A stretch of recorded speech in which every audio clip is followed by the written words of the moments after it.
Angikholelwa umsakazi mina ekuphatheni umuntu. That is my leadership style. Ngikholelwa ukuphatha umsebenzi akawenzayo. Makhiwa TV nihlelo noSifiso Mtshali umagalela ngoJesu abanye bagalela ngonyama endlini kaMasipala baqulusi municipality sise office lika omusha sha ophume boxini sihleli naye la uMrs S Dlamini esinaye la ngaphakathi office lakhe sikubingelele mama simakhiwa TV. Siyabingelela umsakazi sithobeka kakhulu ukuthi sibe nano usuku namhlanje. Yes sokucela nje namhlanje kuma sifisa ukuthi ke abaqulusi bazi ukuthi ngabe ubani kahle kahle umama uDlamini. Ubani uvelaphi uqhamukapi zonke indaba akasichazele nje ngaye akanabe kabanzi nje ukuthi ngabe ubani kahle kahle uMrs S Dlamini. Msakazi uSibonga uyingane nje yendawo uyingane nje yokuzalwa la eVryheid ngizalwa kwaWard 4. Yes. Ngumakhumalo ngizalwa nje lapha ya eZwathi otholwethu ngakhulela khona ngafunda eqhawe lesizwe ngangiqale kamabanga aphansi esikoleni okuthiwa iKwaSoko emotional emakhaya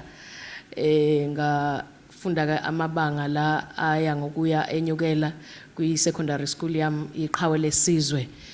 mawubhekele eZwathi ngale maplazini emakhaya. Then ngaqala imfundo yami yamabanga aphezulu eUniversity of Zululand. Yes. La engaphothula khona idiploma yami yaka human resource ngaphothula ngenza uIT khona ngabuye ngenza idegree yaka public administration. So ongoye ngezi izinto ezihlukahlukene kodwa in 2006 that is where I completed a bachelor's degree in public administration. Yes. And then from there phuma ongoye ngayosebenza kwi Department of Health. I remember ngisikhathi ngisesongoye ngangisebenza as TB assistant kwi clinic lapha ngiyacabanga nje ukuthi uma bengibona bazojabula kabi ngoba ngangintombazanyana encane nje eyayisebenza lapha ya noMrs Zibani. I remember ukuthi ngaleso sikhathi uSpeaker waseZululand umama uMemela wayese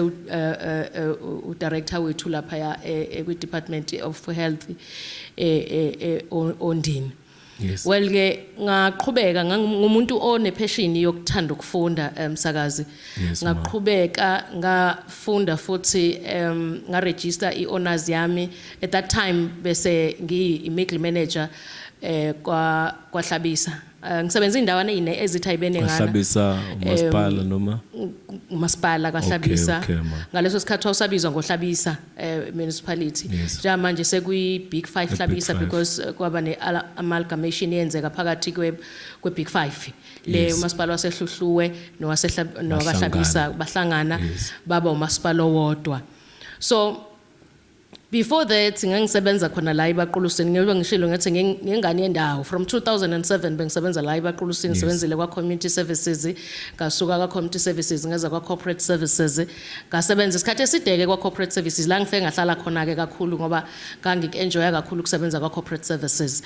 Corporate services it's a backbone of uMasipala nje futhi iyona mgogodla uMasipala ngoba mawusebenza khona uma ufa understand onke ama department o6. Ngangisebenza kakhulu ke kwa council support ngisupport ama councilor then ngasuka lapho ngihamba ngasebenza kaHlabisa njengoba ngisho. Ngesikhathi ngekaHlabisa ngangisebenza njenge manager ka council support again ngisupporta ama councilor. So lokho kungenze ngaba nothando kakhulu lomphakathi ngaba nothando lokusebenza kakhulu ne leadership because most of the people abathanda ukusebenza kakhulu nama councilor ngoba kulukhulu ukusebenza ne leadership ngoba bantu aba ne pressure ephuma emphakathini. So ke kufanele one uba understand each and every councillor ulazi ukuthi idingo zalelo wodi zethene kufanele wena umlekelele kanjani njengoba kuthiwa nje u-council support usukuba supporter in all aspects which include into yasemawodini abo ukuthi mhlambe uma ngabe edinga usizo la so ke ngasebenza ke kaHlabisa ngasuka ngoba ngangisebenza as u-council support kwathi makwenzeka kuhlangana imikhandlu kufanele angithi uyazi makuhlangana imikhandlu kuno council support wangale kuno council support wangapha kuno director wangapha kuno director wangapha ngaleso sikhathi ke mina ngase ngiyasuka ngiyobamba u-general administration u-general administration uxuba o-record o-fleet management kwakuyi-section enkulu eyayixuba futhi nokulekelela kakhulu i-ofisi lama-politician as well kutheke ngo-2018 ngasuka kaHlabisa ngabuya ngazoba i-executive director eBaquluseni nginothando lokusebenza kakhulu kumphakathi wakithi nala ngizalwa khona the reason being is that uma ukhulele kule ndawo engikhulele kuyona mina indawo yakithi so disadvantage in terms of service delivery in terms of ukuthuthuka kwabantu in terms of ukuthuthuka kwentsha in terms of ukufunda nje kwanokufunda nje kulukhuni ngoba izikole azikho ngangifisa kakhulu ukuthi ke ithuba elifana naleli bangibone ngiyingane yendawo ekhulele kuleya ndawo esemakhaya esemaplazini babona ukuthi izinto ziyenzeka so ungakwazi ukuthi ukhulele la ukhulele khona i-history yakho noma umlando wakho ukuthi uzalwe ubani wakhulela kuphi akudetermine i-future yakho i-future yakho is in your hands so ngangifuna ukuthi isifiso sami sasikuthi abantu basemakhaya bangayiboni bedelelekile abangayiboni ukuthi uma uphuma emakhaya ukwazi ukuthi uhold ama position afana nalawa so ke ngabuya ke kwaphuma iposition ka executive director waka corporate services because ngase ngihlalile isikhathi eside nje ngisebenza ngokuhlukahlukana nje kade ngibala ngayibona ke nami ngifanele ukuthi ngiconteste noma ngihlanganyele naba bezo contesta kwiposition ngumsa uNkulunkulu ke uNkulunkulu wathi ubona mina ngaleso sikhathi so ngaqala ngomhla ka2 January 2018 ngasebenza as an executive director corporate services eBaquluseni ngabuya khona futhi ekhaya ngoba kwakuyisifiso sami ukuthi ngisebenzele ekhaya abantu bazi ukuthi akubona konke ukuthi ngaso sonke isikhathi uma ngabe sesifundile abazali basilekelela safunda abazali basilekelela basikhulisa in terms of education in terms of ama experiences that we have kufana sibuye sizotshala ekhaya ngabuya ke ngenza la ekhaya ke sengisebenze cishe as an executive director corporate services for 6 years okutheke ngonyaka odlule ngaqokelwa kokuba ngi-act kwi-position ka-municipal manager ngaqali nokho ngo-2019 ngake nga-acta as municipal manager ngesikhathi kukhona administrator ubaba uDladla kwakushintsha wonke kama-department ngenxa ukuthi municipal manager wayengekho ngaleso sikhathi sasishintshana nje lokho kwangifundisa ukuthi kwenzakalani kahle kahle kuleli office la ka-MM then kutheke uma ngabe sekufanele i-council sibone ukuthi akube nomuntu ozolekelela ngo-October last year ngikhetha kumkhandlu kuba ngisize ngilekelele umkhandlu ngokuba ngi-acte ngibabambele up until bathola umuntu obezobamba umkhandlu kumlando ke emsakazo ukuthi ngolesihlanu ikhanseli ibe isingiqoka ke futhi ukuba ngilekelele kwi-term ka 5 years le esiqalile ukuba ngibe municipal manager again waBaqulusi sengilekelela sengiyi full time eofficeini ngiyathobeka kakhulu ke emsakazo ukuthi ngalesikhathi ngenza nje zonke lezi zinto bengamile ngokufunda angikusho lokho ngoba ngo2017 ngaqala ukwenza izifundo zami ze administration nginyukela ebangeni elilandelayo okwakuyi honors degree ngayithola i-honors degree ngalowo nyaka okuyi degree yesibili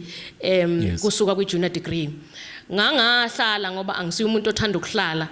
ngathi ngeke ngize ngikwazi ukuhlala njengoba isifiso sami siwukuthi ngikhombisa ukuthi ukufunda kuyona into elikhuni futhi akuyona into engenzeke nanokuthi imsakazi ngifisa ukusho ukuthi isifiso sami sasikuthi uma umuntu wesifazane akukuvimbi ukuthi wena njengomuntu wesifazane ulingane nabanye abantu futhi ngiyafisa ukuthi abanye abantu besifazane bayiphase out lento yokuthi uma umuntu wesifazane ukwazi ukwenza izinto ezingenziwa abantu besilisa uhulumeni wethu ngo1994 wasivulela nje sonke Yes. ake siyeke lokulamenta nokukhala ukuthi thina sinakekelekile siyeke futhi nalento yokuthi eindaweni lezi okuthiwa ngena abantu besilisa thina singangeni ngabe senginyuka ke futhi ngeregister for imasters ye public administration ngomsa kaNkulunkulu ke nangokusebenza ngokuyikhandla ngoba bekulukhuni umsakaza ngifuna ukuqamba amanga uma ngabe usebenza uphinde futhi ube umama umsakaza ngisho ukuthi nami nginomyeni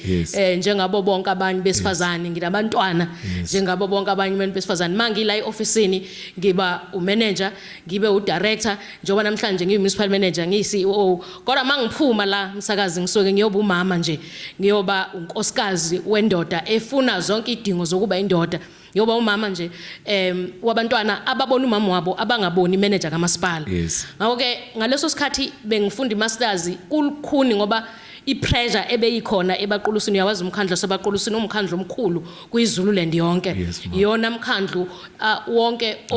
ohlale nje ubheke amahlonke abheka abaqulusi izinto zonke zenzeke ebaqulusini neziqalayo nje esingakaze siyibone emsakazi siyiqala ebaqulusini politics yasebaqulusini is very difficult and intense but isuke tense in such a way that basuke be debate ama issues ama say kuzuke ngakho ukuthi ba tense ngokuthi mhlambe ba personal ku debate ama issues yila ipolitiki inezizinda khona on administrative point of view kusuke kufanele ube nolwazi olunzulu lokubaluleka ukuthi indawo yabo njengosopolitiki iqala phi igcinebe so ke kwakufanele ke nami ngiyicapacitate ke ngafunda ke futhi ngaqeda ke masters yami iphepha lokugcina ngeqede last year then bengigraduate nje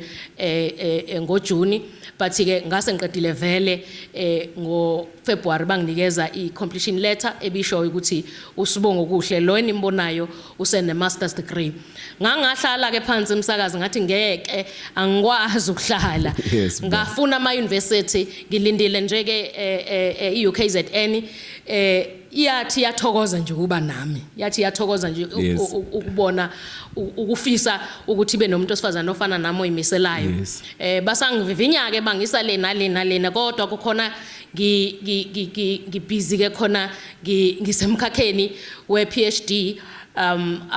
we PhD in management why ngifuna lokho ngifuna umsakazo ukuthi uma ngila ngithi ngimanager umasipala angi-understand phela ukuthi yini le elindeleke kimi angi-understand phela kuqala mina ze ngikwazi ukuthi ngithi mangithatha i-lead kwi-administration bazi ukuthi abantu bangasizakala kanjani ngobukhona bami iluphi ulwazi enginalo so ke usibongo kuhle ke yiloyo ngiyafisa kakhulu ukuthi ngithobeke kakhulu kumeya ngithobeke kakhulu kwi-executive yabaqulusi ngithobeke kakhulu kuba sebenzi babaqulusi okuyibona abangesekayo umsakazi ngithobeka kakhulu ukuthi ekuphileni kwami konke angikaze ngithole abasebenzi abangiseka njengabasebenzi basebaqulusini thokoze kakhulu nako organized labor yethu ekhona la okuyi-imathu isamu leadership yakhona yonke ngiyathobeka kakhulu bangisupporte kakhulu umsakaza ngifuna ukungasho ekusebenzeni kwami kwa corporate services bekungekho lula ukusebenza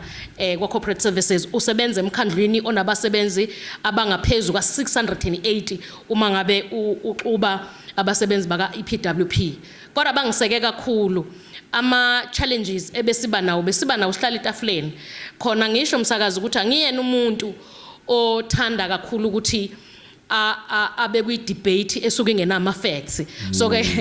bethi ukusebenza nami kuthanda ukuba likhuni kakhulu kodwa ngiyasho mina umsakazi ukuthi akukho likhuni ukusebenza nami kulula kabe ukusebenza nami kodwa kufuna ukuthi uma ngabe uze kimi wazi ukuthi uzokwenzani wazi ukuthi uzothena angisho nje futhi ukuthi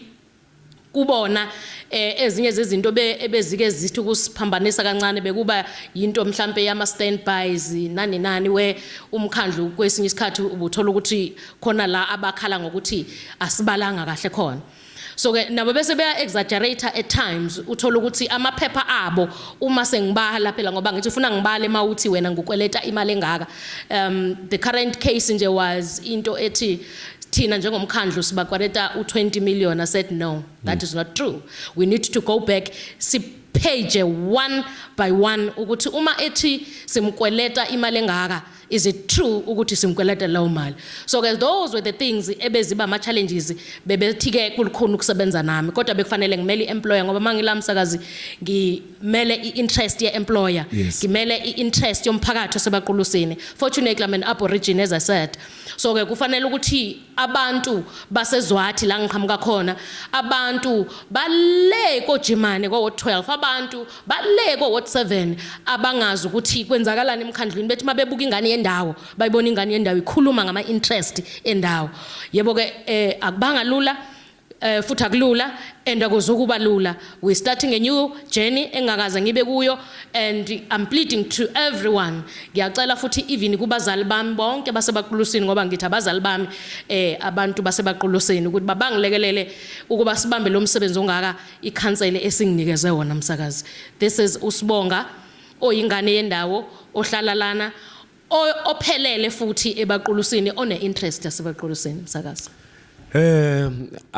Umama usethe wageqa amagulo onke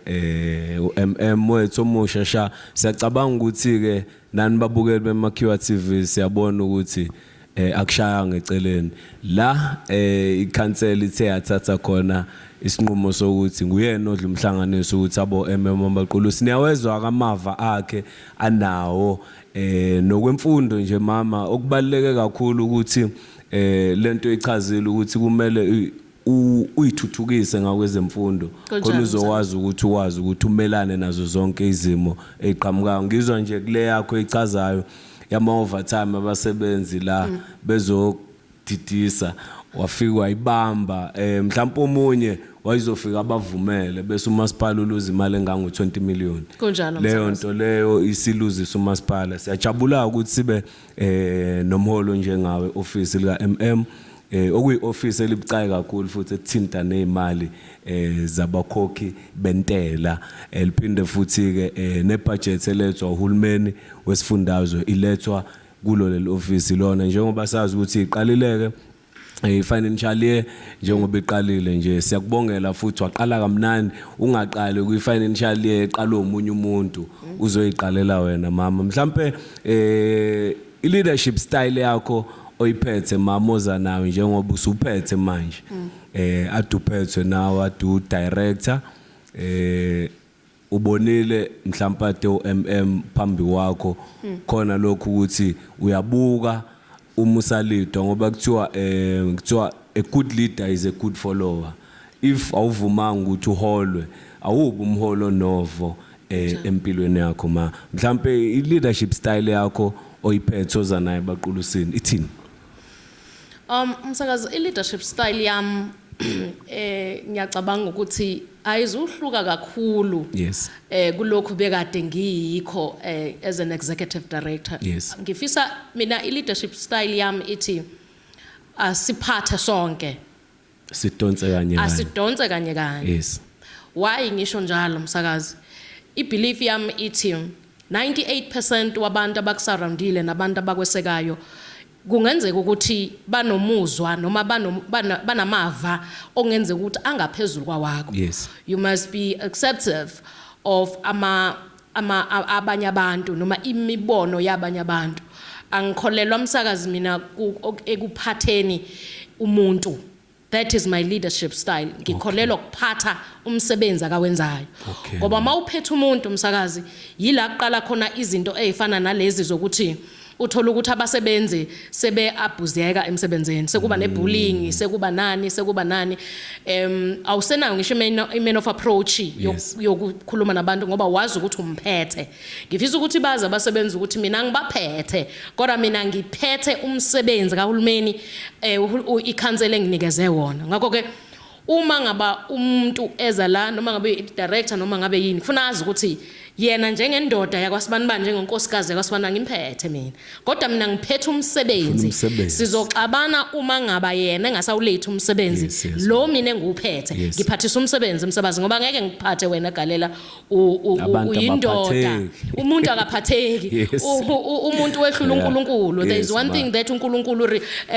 wathi wayisola ngayo kwaba ukwenza umuntu. Ngakho ke umuntu akaphatheki kodwa uma ngiphethe umsebenzi ngizokwazi ukuthi ngisurvive lama storms asazoqhamuka ngoba this is a new batch umsakazi amase akuzukuba lula kodwa ngithi ngibathembisa abantu baseBaqolusini ukuthi I'm equal to the task and I will show them ukuthi bakhethe kahle ikhansela ikhethe kahle namakhansela akhethe kahle umsebenzi uzohamba nje ngokale menye style enginayo mina umsebenzi uzokwenzeka ngendlela eyisimangaliso sibekele ama time frame msakazi sibekele sinama targets esinawo got 3 months nama targets esinawo ka 6 months nama targets esinawo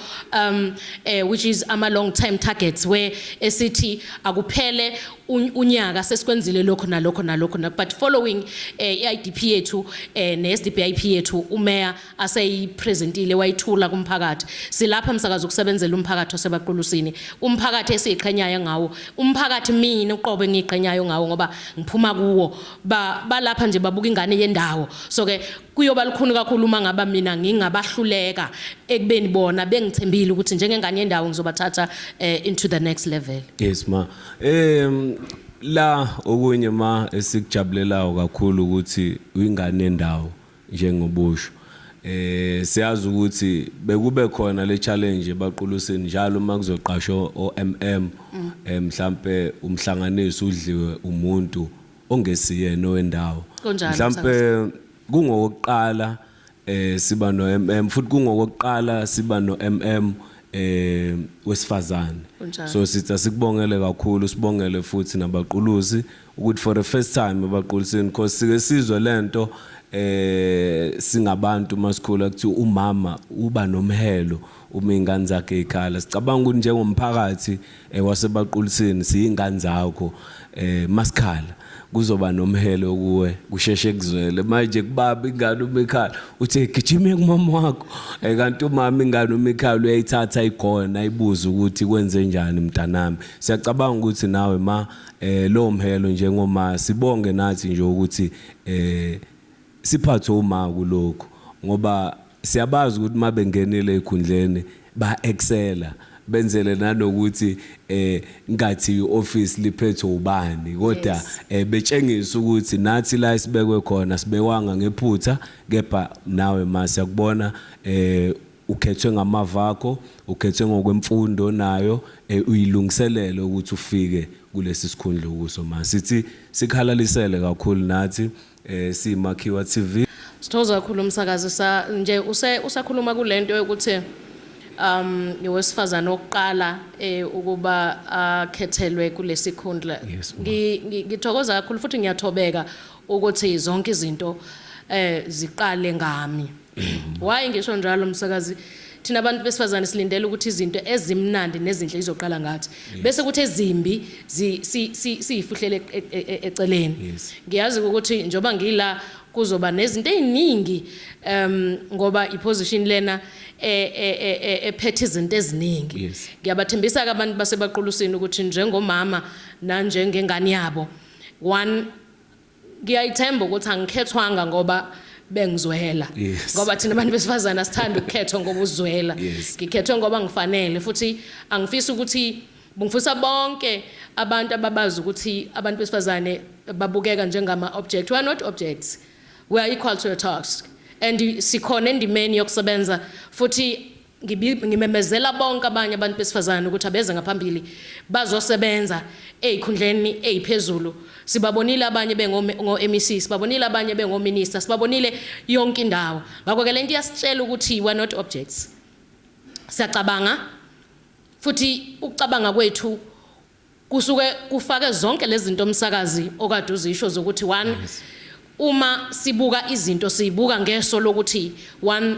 abantwana bethu whosoever okhona usuke kimi at the same time ngiwumanager kuye kodwa at the same time ngisuke ngibuka umntanami engithi ngelinye ilanga lo ngimfisa abe kwesikhundla esithile ebe ewesifazane noma ewesilisa ngoba msazi kwakubona laba besilisa bakhona abanye abangakabi strong enough no nabangabe bold ukuthi bathathe ikhundla efana nalezi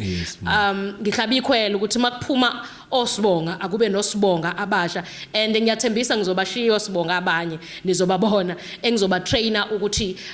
beze kulezi ikhundla ezilandelayo. Thank you very much msakazi nethuba nje linginike lona nethuba abantu basebaqulusini abanginika lona nethuba ikhanseli yasebaqulusini which include all political parties. Sinama political parties ehlukileke la msakazi ngibonga kakhulu ukuthi ngesikhathi kukhethwa noma kubukwa owama CV na yonke into ebikhona nangendlela engiperforme ngayo kwi-interview all political parties akhona yedwa okay wathi akafisi ukuba ngibambe lo msebenzi. African National Congress siyabonga, EFF siyabonga, Freedom Front siyabonga, Democratic Alliance, IFP,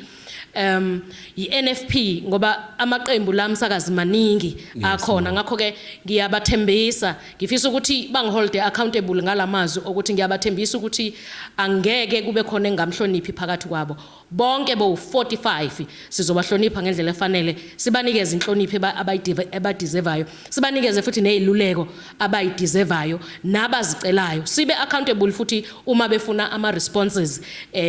on the side of your administration. Thank you very much msakazi for an opportunity. Umagalela ngoJesu lo abanye begalela ingonyama isifiso somagalela useyaphuma sibonge kakhulu kuba nayo mama municipal manager wethu Moshasha ebaqulusini umama Mrs Sibonga Dlamini sabonga kakhulu ukuba naye namagama nohlonze athi asifundisa wona namhlanje nanokuthi abantu mabakhuthale bo encwadini ake baye ukubheka kakhulu TikTok no Facebook ake bedla incwadi zabo izobenza ukuthi babe ngabaholi kusasa ngoba umholi ongayicijanga ukuthi abe umholi kusasa kuzo zonke izinhla zempilo uthola inkinga empilweni. Asifundeni kuyinyanga yamadoda sithi madoda fundani ningafuni ukuphatha ngenkani kepha kuphathwe ngokama qualifications. Sabonga kakhulu.